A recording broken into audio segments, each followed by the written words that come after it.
Bismillahirrahmanirrahim. Assalamualaikum warahmatullahi wabarakatuh. Salam sejahtera bagi kita semua.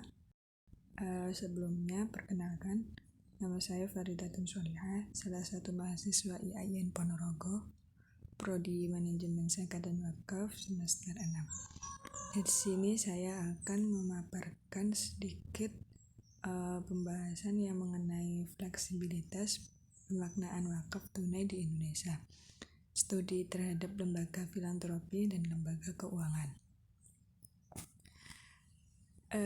Dalam pendahuluannya yaitu menjelaskan gagasan untuk menggali dan merevitalisasi konsep dasar filantropi Islam di Indonesia mulai mengemukakan momentumnya setidaknya dalam 1 dekade terakhir ini.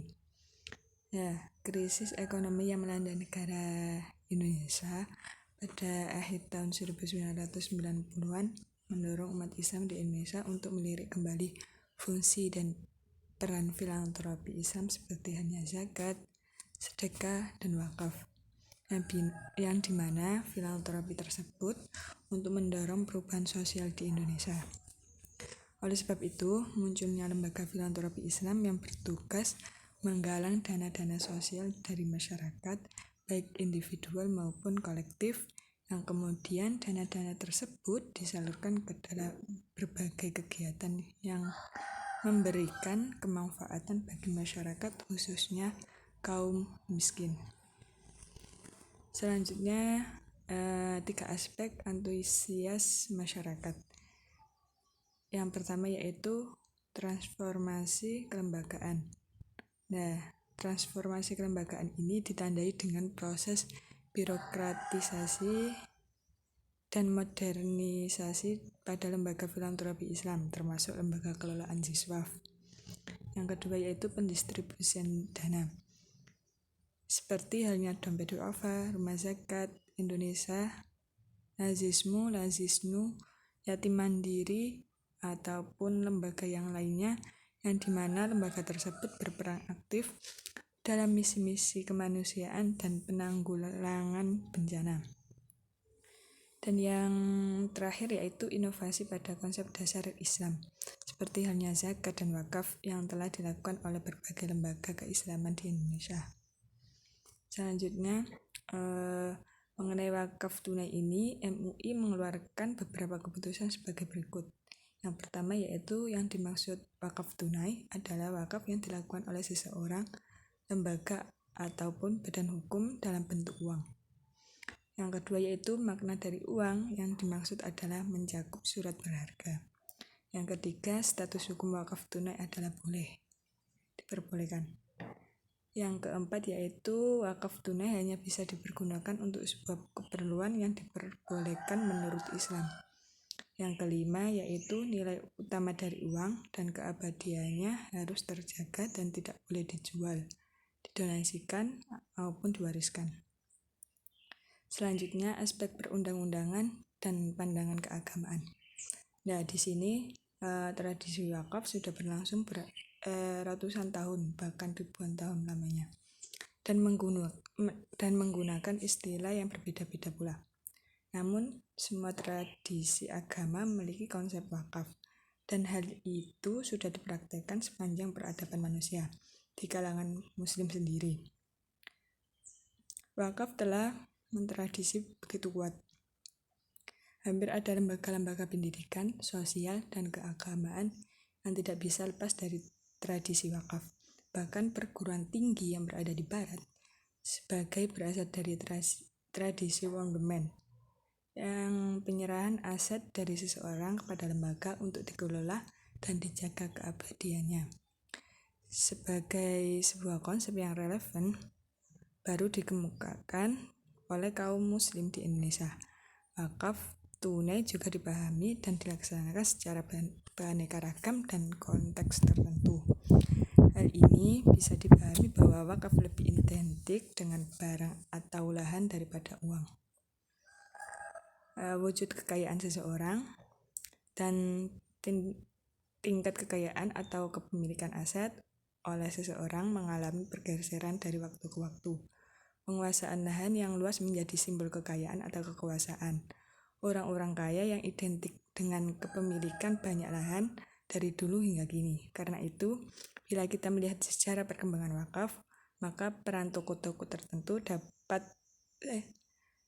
sangat penting mewarnai perkembangan tradisi wakaf yang kemudian menjadi tulang punggung di balik perkembangan lembaga sosial, pendidikan, dan kesehatan dalam komunitas muslim. Salah satu argumen yang dikemukakan pada bagian ini adalah bahwa tradisi wakaf tunai sebetulnya mempresentasikan fenomena tradisi muslim perkotaan. Dan biasanya wakaf lahan atau wakaf tanah dilakukan seseorang ketika mengawali pendirian bangunan untuk ibadah, lembaga pendidikan seperti pesantren ataupun madrasah. Selanjutnya, hal ini setidaknya dapat dibandingkan dengan praktek zakat, di mana praktek zakat pertanian saat ini lebih kecil porsinya dibandingkan dengan zakat perdagangan dan zakat penghasilan yang lain. Bila dalam praktek zakat terjadi bentuk inovasi dengan lahirnya zakat profesi atau zakat gaji, yang dimana zakat tersebut diambil dari penghasilan bulanan seseorang muslim yang terkena wajib zakat, maka dibilang praktek wakaf, maka wakaf tunai merupakan salah satu bentuk inovasi masyarakat perkotaan. Sebagai sebuah tradisi baru, wakaf tunai kini sudah mulai mendapatkan tempat yang lebih luas di masyarakat Indonesia. Hal itu dapat dilihat dari semakin banyaknya lembaga-lembaga sosial Islam dan bahkan lembaga keuangan Islam yang mulai menggunakan istilah wakaf tunai dalam rangka menggalang dana-dana sosial dari masyarakat, memperkuat mutu pendidikan, serta untuk memajukan kegiatan ekonomi masyarakat. Namun demikian, di Indonesia sudah banyak didirikan lembaga-lembaga diberikan kuasa untuk mengelola wakaf tunai. Salah satunya adalah Tabungan Wakaf Indonesia atau disebut TWI, yang dimana sebuah lembaga yang didirikan secara khusus oleh pegiat filantropi Islam, khususnya yang bergabung dengan Domptul Afa. Nah, di sini perkembangan wakaf tunai. Pada masa Khalifah Turki Utsmani, wakaf tunai sudah dipraktekkan secara luas dalam masyarakat Muslim, dan praktek ini didukung oleh negara. Di samping juga diperdebatkan oleh para ulama ahli hukum Islam. Sebagai ulama mengajukan berbagai alasan dalam mendukung praktek wakaf tunai. Salah satunya adalah terkait dengan praktek kebiasaan masyarakat. Sebagai sebuah gagasan, maka wakaf tunai lebih sedikit ditemukan dalam literatur klasik. Setidaknya para ulama Islam mazhab seperti Imam Hanafi, Imam Hambali, Imam Maliki, dan Imam Syafi'i banyak memperdebatkan masalah wakaf dalam berbagai aspeknya, mulai dari syarat-syarat wakaf maupun kegunaannya. Nah, selain itu, perhatian para ulama juga lebih banyak kepada jenis harta benda yang tidak bergerak ketika membahas jenis harta wakaf. Tapi Abdullah Al-Kabisi mencatat bahwa menurut mazhab Hanafi, harta wakaf haruslah harta yang abadi dan kekal, dan harta tidak bergerak yang bisa diwakafkan seperti halnya tanah ataupun bangunan. Nah, di sini versi wakaf kelas menengah yaitu ada 3. Yang pertama yaitu faktor sosial ekonomi, yang kedua yaitu faktor sosial politik, dan yang terakhir adalah faktor sosial keagamaan. Nah, selain di atas menunjukkan perlu ditekankan bahwa kelas menengah Muslim di Indonesia bersifat dinamis dan menerima keterbukaan dalam melakukan inovasi praktek keagamaan, khususnya yang terikat di bidang sosial ekonomi. Nah, jelas bahwa praktek wakaf tunai adalah salah satunya. Hal ini dapat dibandingkan dengan fleksibilitas praktek keagamaan yang terikat dengan kegiatan ekonomi seperti meningkatnya jumlah perbankan Islam dalam segala jenis modal transaksinya, praktek simpan pinjam dalam BMT, pembuatan lembaga penggadaian syariat, dan sebagainya. Selanjutnya yaitu perkembangan regulasi. Praktek wakaf di Indonesia seperti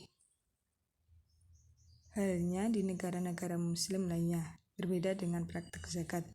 praktek wakaf dalam banyak pengalaman di lapangan karena diwarnai oleh perseteruan antara orang yang berwakaf dan ahli waris atau kerabat keluarganya yang boleh jadi tidak setuju dengan keputusan pemilik harta untuk mewakafkan harta bendanya. Ahli waris pewakaf kerap pula berbeda pendapat atau berselisih paham dengan pengelola harta wakaf dan juga penerima manfaat wakaf. Karena itu, pembatalan proses wakaf sering terjadi.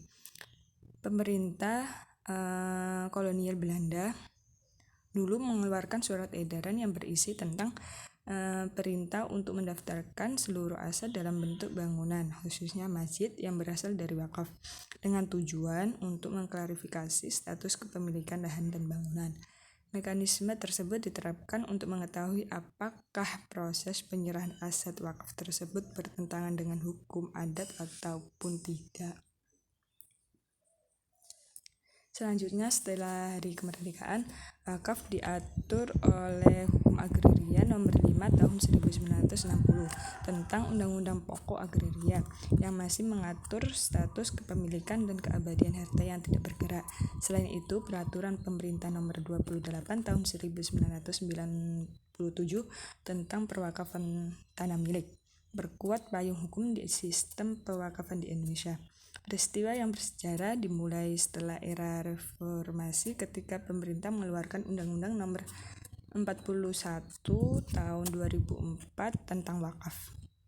Terdapat dua alasan dibalik penetapan Undang-Undang Wakaf ini, yaitu untuk mendorong terwujudnya kesejahteraan masyarakat melalui aksi-aksi kedermawaan dan gerakan sedekah atau wakaf yang bertujuan untuk menerbitkan administrasi wakaf di Indonesia. Selanjutnya, Undang-Undang Wakaf bertujuan untuk memberikan payung hukum terhadap praktek-praktek wakaf di kalangan muslim di Indonesia. Perluas cakup harta benda yang dapat diwakafkan, perluas cakupan penerima wakaf, melihara dan melindungi status wakaf yang diwakafkan, dan memberikan dasar hukum untuk menyelesaikan sengketa tentang harta wakaf. Secara khusus, pasal-pasal tentang wakaf tunai dapat dikemukakan dalam Undang-Undang Wakaf, di mana harta benda bergerak, khususnya uang, harus disalurkan proses wakafnya melalui lembaga keuangan syariah yang telah ditunjuk oleh Kementerian Agama Republik Indonesia pada yang dijelaskan pada pasal 28. Orang yang berwakaf kemudian menerima sertifikat wakaf dari lembaga keuangan yang telah ditunjuk. Dan ini juga sudah dijelaskan pada pasal 28 ayat 2. Selanjutnya yaitu praktek wakaf tunai. Praktek wakaf tunai di Indonesia sesungguhnya didasarkan pada peraturan pemerintah nomor 24 tahun 2006 yang di dalamnya memuat berbagai hal, antaranya tentang peran lembaga keuangan syariah dan dapat berperan sebagai nadhir untuk harta wakaf tunai.